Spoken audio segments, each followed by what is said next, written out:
जी अस्सलाम वालेकुम, कैसे हैं आप लोग? आज हमारा होलसेल एफपीए का लेक्चर नंबर 6 है।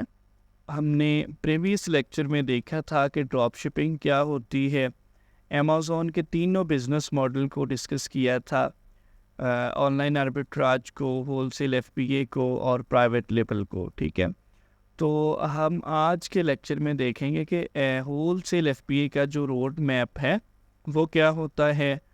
सारे का सारा रोड मैप हम डिस्कस करेंगे, यानी अकाउंट क्रिएशन क्या है, लिमिटेड लायबिलिटी कंपनी क्या है यानी एलएलसी, फ़ोन नंबर कौन सा लेना चाहिए या कैटलॉग क्या होता है, ये सारी चीज़ें हम इंशाल्लाह कंप्लीट करने की कोशिश करते हैं। चलिए तो हम चलते हैं अपने टॉपिक की तरफ।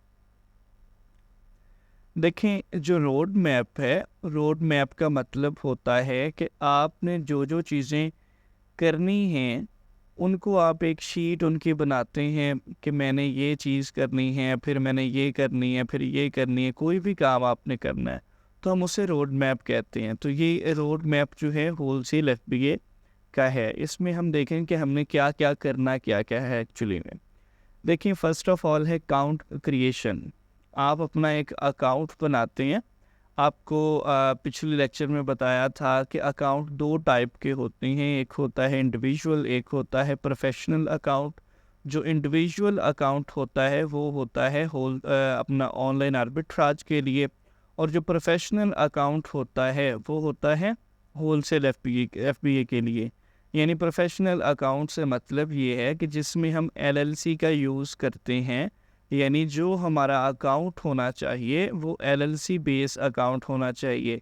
जो पर्सनल डिटेल बेस है उस पे हम ऑनलाइन आर्बिट्राज कर सकते हैं, और जो एलएलसी पे बनाते हैं हम अकाउंट, उस पे हम कर सकते हैं होलसेल एफबीए।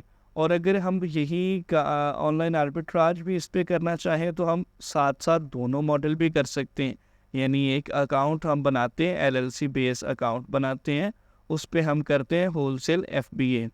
तो उस पे हम अगर करना चाहें तो हम ऑनलाइन आर्बिट्राज भी कर सकते हैं, और अगर दोनों इकट्ठे करने चाहें तो इसी अकाउंट पे हम इकट्ठे भी कर सकते हैं। लेकिन अगर हम इंडिविजुअल अकाउंट पे चाहें कि इंडिविजुअल अकाउंट पे हम बना लें, इंडिविजुअल अकाउंट पे हम दोनों काम करें, तो नहीं हो सकता, क्योंकि होलसेल एफबीए के लिए मस्ट है कि एलएलसी होनी चाहिए। तो अब देखिए एलएलसी क्या होती है। एलएलसी होती है लिमिटेड लायबिलिटी कंपनी। यानी हम कर रहे हैं यूएसए में काम। ये सारा हम ना यूएसए में देखेंगे। हम 3 कंट्रियों में करेंगे, यानी कंट्रीज़ में करेंगे। एक तो यूएसए में, यूके में और कनाडा में। तो ये कह लें कि एलएलसी यूज़ होती है यूके के लिए। हम एलएलसी बनाते हैं यूएसए में और उस पे अकाउंट बनाते हैं फिर हम। ठीक है, एलएलसी होती है लिमिटेड लायबिलिटी कंपनी, यानी ये सिर्फ आपका अकाउंट नहीं होता बल्कि आपकी एक कंपनी बन जाती है अमेरिका में, यूएसए में। फिर आप उसकी तरफ से जो भी काम करते हैं ना, उस कंपनी की तरफ से करते हैं। ठीक है, तो जो एलएलसी होती है वो एक सिर्फ सिंपल एलएलसी होती है, और एक होती है उसमें रीसेलर सर्टिफिकेट भी इंक्लूड होता है, ईआईएन सर्टिफिकेट जो होता है वो भी होता है।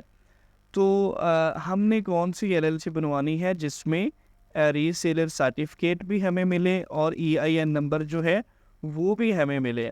अब रीसेलर सर्टिफिकेट क्या होता है? रीसेल, आपको नाम से पता चल रहा होगा कि कोई चीज़ को दोबारा सेल करना। अब देखें, हम किसी भी ब्रांड के पास जाते हैं, एलएलसी हमने बनवानी ताकि हमें ब्रांड अप्रूवल दें। जब हम ब्रांड को अप्रोच करेंगे ना, तो वो हमसे पूछेंगे कि आपने जो हमारे प्रोडक्ट जो हैं उनको सेल करना है, कहाँ सेल करना है, आपकी कोई कंपनी वगैरह है? अगर आपकी कंपनी है तो आपको अप्रूवल मिलेगा, अदरवाइज़ वो आपको अप्रूवल नहीं देंगे। तो हम उनको बताएँगे जी हमारे पास लिमिटेड लायबिलिटी यानी कि ये कंपनी है, तो फिर हमें वो अप्रूवल देंगे। अब उन्होंने कहना कि आप मुझसे हमसे बल्क में जो चीज़ें ले रहे हैं, तो आपने रीसेल करनी है। हम उनसे कहते हैं कि जी हमने रीसेल करनी है, जो आपसे प्रोडक्ट्स लेनी है हमने। तो वो कहेंगे कि ठीक है कि आप अपना रीसेलर सर्टिफिकेट दे दें कि आपको अलाउ है, आप सेल कर सकते हैं रीसेल या नहीं। तो हम उनको रीसेलर सर्टिफिकेट दिखाएँगे। एक तो इसके लिए यूज़ होता है, दूसरा ये होता है टैक्स एग्जम्पशन जो है उनको रिमूव करने के लिए, यानी जो टैक्स होता है टैक्स को भी रिमूव करता है रीसेलर सर्टिफिकेट। मैं आपको ना एक एग्जांपल से समझाता हूँ।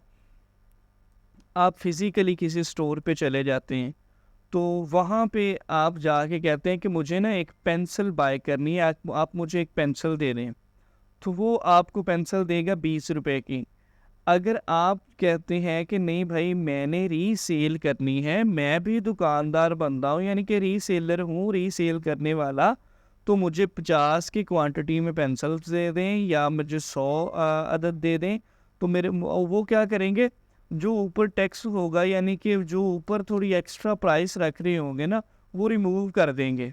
ठीक है, वो कहेंगे कि ठीक है, अगर आपने 100 पीस लेना है और आप रीसेलर बंदे हैं, यानी दोबारा सेल करना है आपने, ज़ाहरी है कि आपको कुछ ना कुछ प्रॉफिट बचना चाहिए, तो वो आपको देंगे 15 रुपये पर पीस में भी। ठीक है, तो ये आपको जो टैक्स जो है वो भी रिमूव हो जाता है रीसेलर सर्टिफिकेट से, और आप काबिल भी हो जाते हैं रीसेल करने के। अब EIN नंबर क्या होता है? EIN नंबर होता है एम्प्लॉय आइडेंटिफिकेशन नंबर। ये आप बिल्कुल साथ साथ नोट करते जाएं, अपने नोट्स बना लें। अगर आप प्रोफेशनल तरीके से करना चाहते हैं ना काम, तो आप अपने नोट्स बना लें। हर लेक्चर के अपने नोट बनाया करें। ठीक है, जैसे ये मैंने बोला कि LLC है यानी लिमिटेड लाइबिलिटी कंपनी, बनाते कहाँ हैं, USA में, ये सारी चीज़ें आप नोट किया करें। जैसे EIN नंबर है, इसका एम्प्लॉय आइडेंटिफिकेशन नंबर, यानी हम USA में जैसे हमारा है ना पाकिस्तान में ID कार्ड नंबर, तो USA में होता है एम्प्लॉय आइडेंटिफिकेशन नंबर यानी कि EIN नंबर। तो इससे कंपनी की पहचान भी होती है, यानी कि कंपनी की पहचान होती है जो EIN नंबर होता है। ठीक है, ये भी मस्ट होता है LLC के लिए। ठीक है, तो हमारा ये LLC हो गई। अब देखिए हमने LLC अकाउंट बना लिया है, LLC हमारी रेडी हो गई, तो अब हमें एक फ़ोन नंबर की ज़रूरत है। फ़ोन नंबर क्यों क्यों चाहिए हमें? क्योंकि हमने ब्रांड को कॉल करनी है और ब्रांड को मेल करनी है, तो कॉल के लिए हमें चाहिए फ़ोन नंबर। तो ये जो हमारा पर्सनल फ़ोन नंबर है, इससे हम इंटरनेशनली कॉल्स नहीं कर सकते। बहुत चार्जेस लगते हैं। हमने करनी होती है ब्रांड को कॉल, तो ब्रांड को कॉल करने के लिए एक स्पेशल नंबर हम लेते हैं, या तो वो हम टेक्स्ट नाउ से लेते हैं या हम लेते हैं वाइकी से, और यहाँ पे एक तीसरा ऑप्शन होता है स्काइप, या हम स्काइप से ले सकते हैं।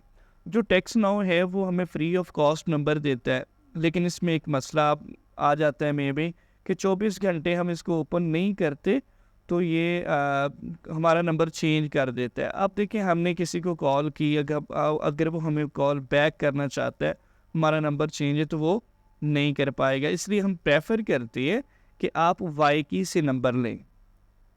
ठीक है, ये एक सिंपल ना ऐप होता है, आपने मोबाइल में ऐप इंस्टॉल करना है। वो आपको अपना साइन अप करेंगे, अपना मोबाइल नंबर दे देंगे। वो जो नंबर देंगे आपको वो $3 पर मंथ होता है, यानी उसके लिए आपको $3 पर मंथ पे करने पड़ेंगे।